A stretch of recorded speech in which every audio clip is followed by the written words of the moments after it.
let's go ahead and introduce the problem. Problem statement is, consider the sphere of radius r shown in the figure. The state of stress in the sphere is given by the stress field here, where S naught is a constant, x is the position vector of the point in question, and m is a constant unit vector field. What is the body force, B, x, required for equilibrium? Compute the tractions acting on the surface of the sphere. Sketch the traction vectors at points A, B, C, and D, shown on the figure. Line segments CA point in the direction of M. Okay, so let's get started with the first part of this. Now we all know we have this great equation which states the divergence of S plus the body force equals 0. Another way of writing that would be to say divergence of S is equal to the opposite of the body force. So really all we need to do is find the divergence of S, take the opposite of that, and we have our body force. So let's go ahead and do that.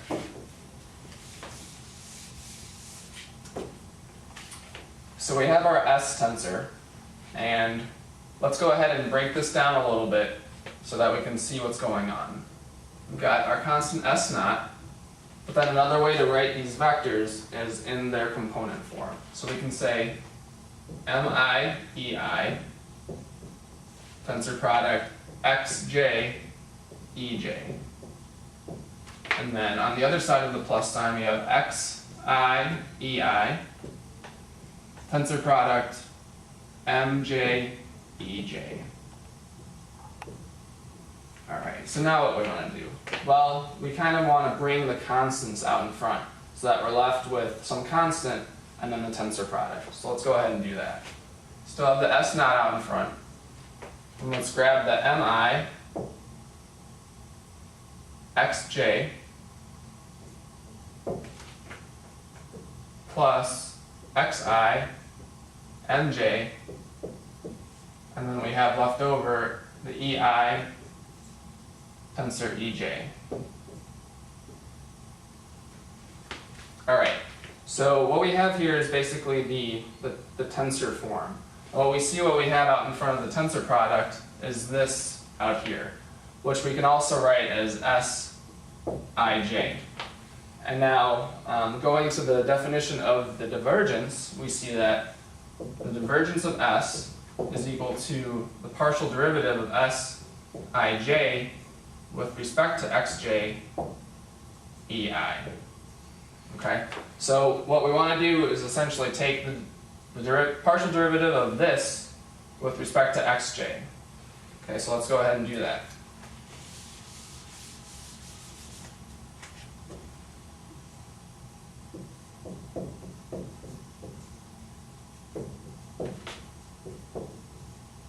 Okay, so we still have the constant out in front. And then we have mi partial derivative of xj with respect to xj plus mi partial derivative of xi with respect to xj. And then we still have this ei out here. Okay, so what do we have now? Let's go ahead and rewrite this a little bit more. Still have the constant S naught, and then mi, and the partial derivative of xj with respect to xj. So we know that that's going to equal 1 whenever j equals j. And since we're summing from 1 to 3, that's essentially going to give us 3. Okay? And then on this side, got the mi, and the partial derivative of xi with respect to xj. And that's only going to equal 1 when I equals j, and that only happens one time. Ei. So really all we have left is to sum these two parts. Got the S naught, 3 mi plus 1 mi, gives us 4 mi ei. Another way of writing this is just to say that it's equal to 4 S naught, the vector m. So now that just gave us the divergence of S. In order to get the body force, we just take the opposite of that. So we're going to say our body force is equal to negative 4 S naught M. And there you have it.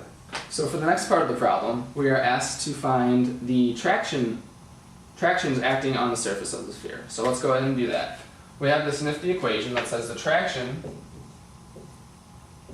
is equal to the tensor, stress tensor, on n. So all we have to do is basically solve this. So what we have is S naught m tensor x plus x tensor m acting on n. So let's go ahead and distribute this n and see what happens. So the S naught out in front, and then m tensor x on n gives us n dot x acting on m plus n dot m acting on x. Okay, so let's see if we can simplify this a little bit further. Let's look at this part first, n dotted with x. So what we get is n dotted with x is the distance of x times the distance of n times the cosine of the angle between them. Since the angle between them is going to be 0, we can say that this part is equal to 1. And then this essentially just reduces to n dotted with x is just equal to the distance of x, since n is just going to be a unit normal vector. Now what we can also say with the distance of x is that it's just equal to the radius of the circle, because the position vector of x on any part of the circle, the distance of that is just going to be equal to r. So we can say that n dotted with x is equal to the radius. Okay? So let's go ahead and see what that does with the rest of the equation. We just said that this was equal to r, so we get S naught r acting on m plus this part. And there's really not a whole lot we can do to reduce this because n dotted with m depends on the position. So we can't really reduce that much. So we'll just say n dotted with m on x. And then this is going to be the traction vector at any point on the sphere. Now this isn't very helpful right now, but we'll see in a little bit what happens when we pick specific points on the circle.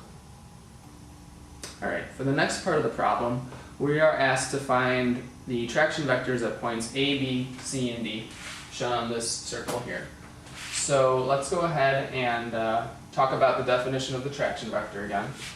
What we have is the traction vector on n is equal to that stress tensor acting on n. Okay. So let's look first at point A. And the normal vector will be right here. Call that normal at A. And what we can see is that the normal is pointing in the same direction.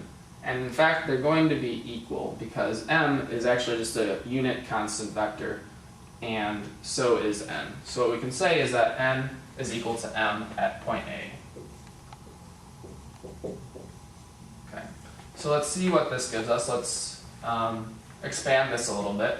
We've got s, which is equal to s naught m tensor x plus x tensor m acting on n. But what we just said was that n is equal to m. So let's just go ahead and put m in here. Okay, so let's see what that gives us. We get s naught, we got m dot with x acting on m, plus m dot with m acting on x. Okay. So let's reduce this a little bit further. As we said before, m dot with x is just equal to the radius. And then what we have here is m dot with itself is just going to give us 1. So simplified, we have the traction at A is equal to s naught R acting on M plus X. And there we have our traction acting at point A. Okay, so we just found the traction acting on A. So now let's look at point C. What we said before was the traction acting on A was equal to S naught R acting on M plus X. And what we can utilize is this nifty little property from the book that says that the traction at N is equal to the opposite of the traction acting on the negative N. And that's exactly what we have with A and C. Because if we draw the normal vector at C, we can see that it points in the opposite direction from A. So we can take advantage of this property and pretty easily find the traction acting on C. So what we have, the traction acting on C is just equal to the opposite of the traction acting on A. So we get negative S naught, radius acting on M, plus X. And very simply and quickly, we found the traction acting on C. Alright, so now let's look at point B. Have this down here. Let's draw the normal on B, pointing in this direction. A crucial piece of information we need to take out of this is that N is orthogonal to M. So that's going to help us a lot when we get into this equation here. So let's see what we have. Got the traction acting on B is equal to our stress tensor, M tensor X plus X tensor M acting on N. Okay, so let's explore this a little further, see what we get. S naught, got N dotted with X acting on M, plus N dotted with M acting on X. Okay, so what we just said was that N is orthogonal to M. So what we can see here is N dotted with M is going to go to 0. And then all we're left with is S naught, N dotted with X, which we said before was our radius, R acting on M. The rest of it is 0. And so we have our traction acting on B. Alright, so what we've just shown is that the traction acting on B was equal to S naught R M. So for our point D, all we need to do is really take the opposite of this. Because as we said before, the traction acting on the negative N is just the negative of that traction.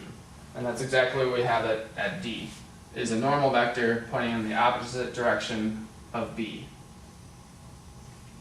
So, quite quickly and simply, we can write traction acting at D is equal to the negative S naught R acting on M. There you have it. Alright, so we've solved for all of our tractions acting on the different points around the circle. We've got the traction on A and C here, equal in length but opposite in direction. So let's go ahead and draw these in and see what's going on. Got our traction on A here, and then traction on C here, pointing in the opposite direction. Okay. Then we also solved for our traction at B, and we can see that it's actually acting in the positive M direction. So we'll go ahead and draw that here. Okay. And then for our traction at D, it's equal to the traction at B, just opposite in direction, so the opposite of the M direction. And we can draw that here. And there you have it.